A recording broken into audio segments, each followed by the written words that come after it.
Welcome to this third of a series of somewhat short topics on exploiting Custom Cabinet Planner. In this session, we will focus on influence. The power triangle described by Robert Dilenschneider in his Power of Influence book published in 2007 is made up of three essential directives. Number 1, communication. Number 2, recognition. Number 3, influence.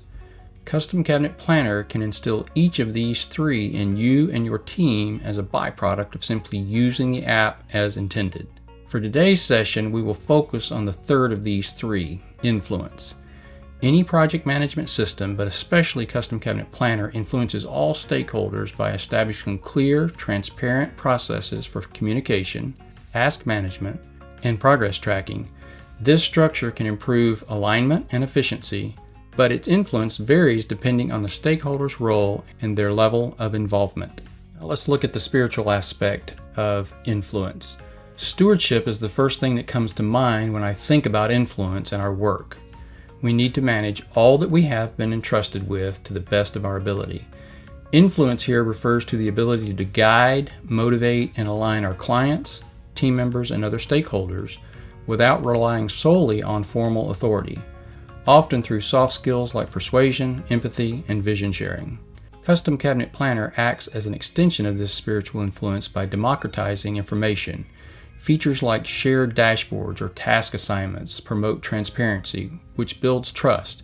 A core spiritual value like honesty, the Lord detests dishonest scales, but accurate weights find favor with him. Proverbs 11:1. Instead of top-down control, Custom Cabinet Planner enables subtle influence through visibility. A project manager can nudge progress with clients and team members ethically, fostering a sense of shared purpose without micromanaging. Truth and trust are cultivated when our systems are both comprehensive and written rather than assumed or unspoken. Now let's look at influence from each of the stakeholders' role perspectives. For clients and customers, a project management system affects customers and clients by making the project experience more transparent and reliable. The projects page, go ahead and go to that. So this page in Custom Cabinet Planner is where we have all of our projects listed. Now in this case, we've filtered them down to only active. This is active all. We could also look at active 1, active pending.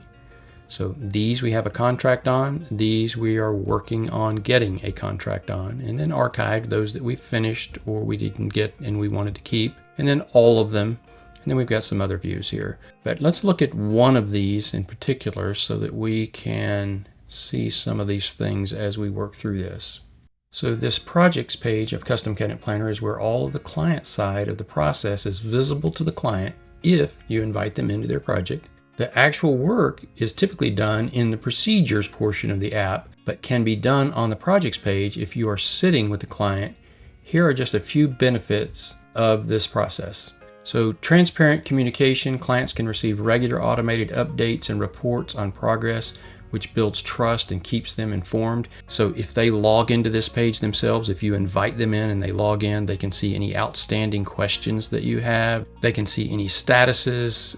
In this case, they see that all of these 4 critical statuses, the selections process status, the appliance status, the accessory status, and the delivery date status are all not started. And so they know they need to get to work on this first one, and we will work through these. And this page is just a guide for them to work through this. And then for our own set, you see this is a blue heading, so this would be something for us to do to add the rooms, add the project location, and link to folders. And then step 1, the ball is in their court. So if we open this one up, we're looking to get from them the blueprints, drawing sketches, any project notes, any room notes, and then any design inspiration images, any images they have for us that they want us to build off of. So this page also manages expectations by establishing a clear scope, like we will see as we go further through this projects page and the timeline, and deliverables from the outset. The system ensures client expectations are realistic and aligned with project goals.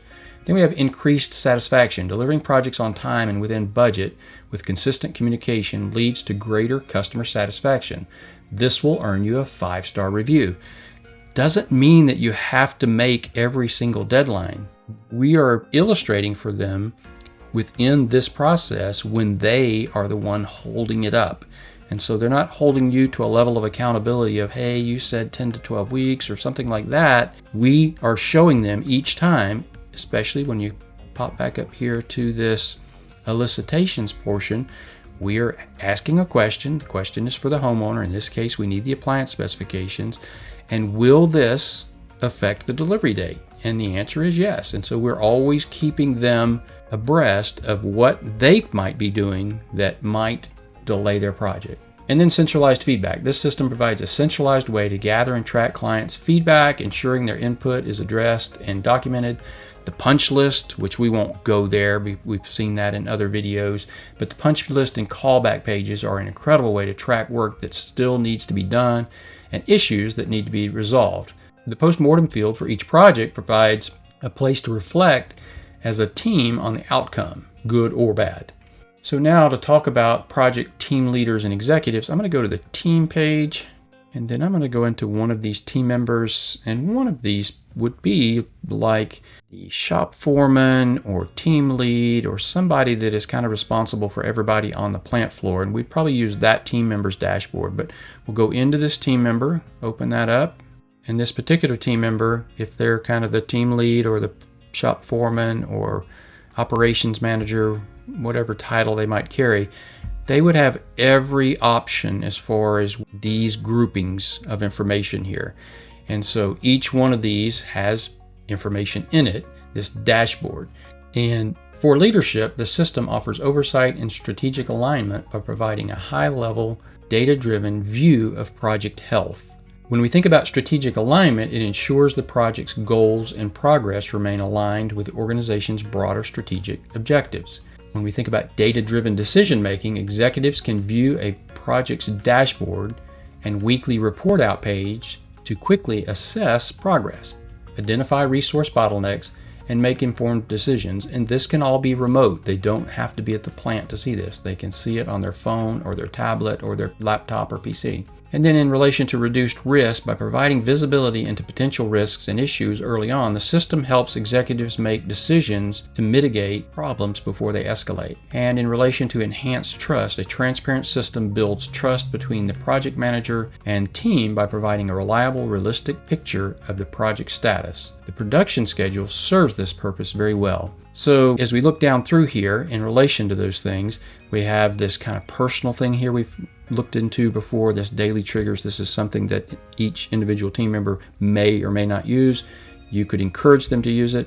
And then the weekly report outs is something that they would do weekly, again, for this leadership team or the executives, basically giving them some feedback or a feedback loop on how things are going in their area or their department or what they're working on.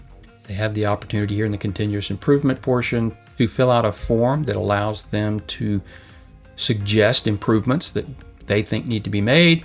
And then in this to-do list, this is part of that transparency portion. Each person in leadership would probably have everybody's to-do list as one of these views, so have an all view that showed everyone's task list. And then everybody can kind of compare and make sure that nobody has too much to do and someone else has too little to do. And then procedures, again, the things that are assigned to you, that's not really as relevant to what we're talking about today, but obviously very relevant into managing our processes. And then the process and onboard, again, is this kind of this leadership, being able to get this big picture view really, really quickly. Is anything in trouble or is anything stopped? And here we see that the design is in trouble and the finish is stopped, but everything else is good. And so they get this big overview of the entire operation, every process throughout the plant, every procedure throughout the plant. They can see if something is slowed down, stopped, or in trouble. Then the sales pipeline, to see this big overall picture of who are we working with to try to fill our sales pipeline. In this case, I don't have anything in here, but if you were one of the people working in that sales thing, it would show all the people that are suspects, prospects, and qualified. And we've talked about that in previous videos, so I won't spend a lot of time there. Then the job site status. This is like one of the most critical things you can work on in a cabinet company. If you neglect the job site status and you show up and they're not ready for cabinets, that just throws a wrench into all the works throughout the plant. We really want to manage this job site status. Is this project ready for us to bring cabinets? And if it's not, we have some visibility into this, and we can call and check up and be updating this weekly, maybe for that last 8, maybe even 10 weeks out, 8 weeks out, 6 weeks out, something like that, to make sure that this house is going to be on time, and also give us some time to shuffle if we need to shuffle. Then if we go down a little bit further, we got the elicitations. Again, now we're not looking at the elicitations for one project. We're looking for all the outstanding things for all of the projects, because we're in a dashboard view. So every single elicitation for each project, what do we need from the client to proceed, right there in front of us, and be able to act on those and talk about those in our morning meetings and get those things rolling forward. And then selections. What are we lacking in these selections, and what do we need to chase down? Who do we need to be focusing on when we have this big overall view of all of our project selections and what we have and what we don't? So we're using that green, yellow, red kind of color scheme, where green means the selection has been made, red means we still need it. Obviously the words need selection tell us the same story, but we might also have a yellow in there from time to time for something that is kind of in process. We have most of the answer, but not all of the answer, that kind of thing. And then when we get down to the material acquisition, is one of these materials, are we going to have full kit when we get ready to take this job out? Is everything for each of these projects here that we have ordered, all of those materials here? And then the production schedule. Again, this overall view for these high-level team leads or executives to be able to look and see what's in each procedure throughout our process. So the ballpark estimate, how many projects are there, how many projects are here. And again, you see these dollars here. That is gold for people in leadership positions. Is we've got $41,715 ready to start moving forward. So we need to focus on these and get these jobs moving forward. We've got $22,960 sitting in this engineering portion. So we want to move those jobs forward to get to completion, to be able to get a check. And then the delivery schedule, get that big overall picture of what's going to deliver when. It's a calendar view. It's super easy. If you need to move something, you literally can drag and drop it. If I needed to move this back a day, I can just drag it. I don't have to tell it a different date. I can just drag it back to that date, and then it's there.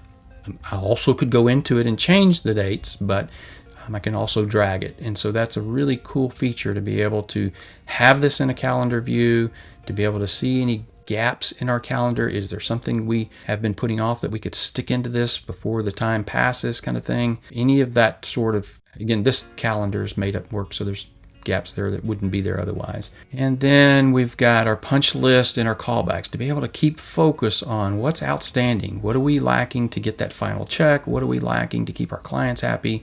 So for project team members, a project management system provides structure and clarity that directly affects the daily work of the project's team. In relation to clear roles and responsibility, the system clearly defines who is responsible for each procedure, process, or task, reducing confusion and fostering greater accountability. And then in relation to improved collaboration, centralized platforms and communication channels help break down silos, allowing team members to work together more effectively and share information easily.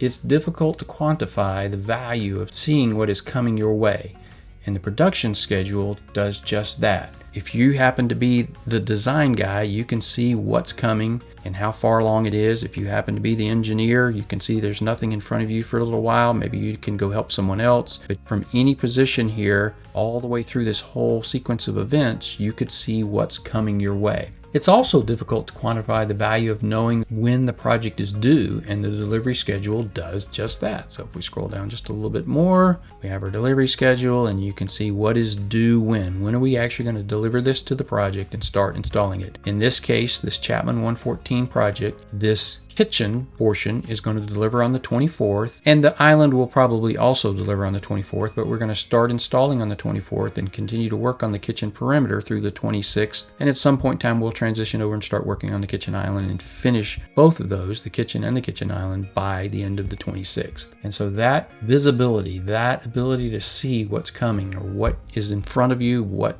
you need to be looking forward to, is really valuable. And then in relation to enhanced productivity, by defining tasks, setting realistic deadlines, and managing workflows, the system helps teams focus on what matters, minimizing wasted time and effort. And then in relation to greater alignment, team members can see how their work contributes to the overall project goals, which can lead to higher engagement and morale. Having a target to shoot for provides the missing scoreboard team members crave, answering the question for them, how am I doing? And now for suppliers and contractors, for these external vendors and contractors, a project management system standardizes communication and creates a more structured and predictable work environment. So if we jump into the inventory here,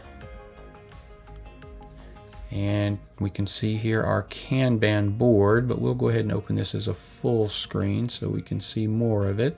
So each of these serves as an inventory item. These are the kind of things that are not necessarily job specific. We inventory these and replenish them as we use them. These are not items that we typically would order per job. So screws and drawer guides and suspension block covers and toe kick clips and toe kick sockets and toe kick legs.